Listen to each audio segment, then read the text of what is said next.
Alors bonjour, heureux de vous retrouver encore cette année pour un autre cabinet des curiosités surnaturelles. Cette année, dans Solaris 237, je vais parler des machines surnaturelles, donc de tous les mécanismes imaginaires qui auraient utilisé la magie pour fonctionner. Je suis d'ailleurs à côté d'une horloge grand-père parce qu'il existe énormément d'histoires d'horloges ensorcelées. On peut penser à l'horloge de Strasbourg qui aurait été construite avec l'aide du diable, l'horloge de Prague qui aurait été maudite par un horloger sorcier, ou celle de Luc qui pouvait arrêter le vieillissement. Les mécaniciens étaient souvent associés à l'astrologie, autant pour leur compréhension de la mécanique céleste que par leur capacité à mesurer le temps, donc à le prévoir. Un exemple de mécanique astrologique, bien sûr, c'est la sphère armillaire. Ici, j'en ai un beau modèle du 19e siècle. C'est une représentation du monde géocentrique. Bien sûr, c'est un modèle qui était déjà désuet dans les années 1800, mais on en fabriquait pour aider à se figurer le ciel visible à un certain moment de l'année. Comme l'astronomie, l'astrologie et la divination étaient très liées auparavant, on a beaucoup représenté les alchimistes et les devins avec une sphère armillaire. Ici, on a un célèbre portrait de Nostradamus, parce qu'on se figurait qu'un outil comme ça ouvrait les portes de la connaissance surnaturelle. On a même quelques auteurs qui nous parlent d'un roi qui aurait fait construire une sphère de verre pour se trouver lui-même au centre d'un armillaire. J'ouvre maintenant mon vieil atlas à la section astronomie. C'est vraiment un livre dans lequel il est agréable de se perdre. L'an dernier, je vous ai montré des lieux qu'on pensait réels, à tort bien sûr. Les théories astronomiques de l'époque sont malheureusement hors de sujet de cette année, mais j'attire votre attention sur une carte du ciel circulaire.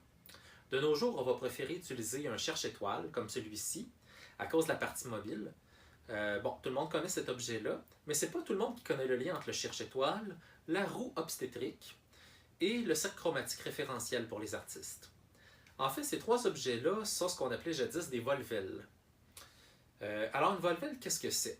J'aime décrire ça un peu comme une application de téléphone intelligent ou un logiciel d'ordinateur, mais pour un livre. On peut en voir une panoplie en ce moment. C'est des roues de parchemin qui pivotent de façon à calculer rapidement et de manière infaillible à peu près n'importe quoi. Il y en avait pour la navigation, pour l'astronomie ou pour la médecine.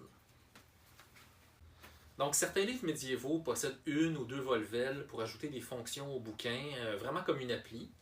On a aussi d'autres livres vraiment très rares, mais qui étaient vraiment des compendiums de volvelles, qui étaient une sorte de livre ordinateur, toute proportion gardée bien sûr.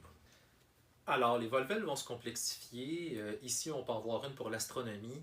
Regardez toute sa décomposition, comme c'est complexe, comme c'est un outil précis, fait uniquement avec du papier, puis qu'on garde dans un livre.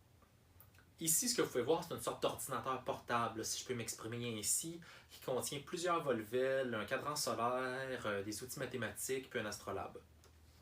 Au Moyen Âge, Raymond Lull va reprendre tout le concept pour créer une sorte de machine à réfléchir, une espèce de super volvelle pour qui lui permet de valider des raisonnements.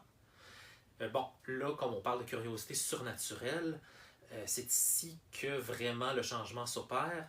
On va rapidement associer Lull à l'alchimie, donc on va voir des volvelles se consacrer au surnaturel. En fiction, on connaît bien la lithiomètre dans La Croisée des mondes de Philippe Pullman, mais dans la réalité, on a aussi pu voir des volvelles pour prédire l'avenir. Ici, vous pouvez en voir une qui se penche sur l'astrologie. Il y en a d'autres pour l'alchimie, comme celle-là. On va même voir ici le mystiscope, qui est littéralement une volvelle pour communiquer avec les fantômes. Mais je garde le sujet du spiritisme mécanique pour une autre capsule, à laquelle je vous donne rendez-vous.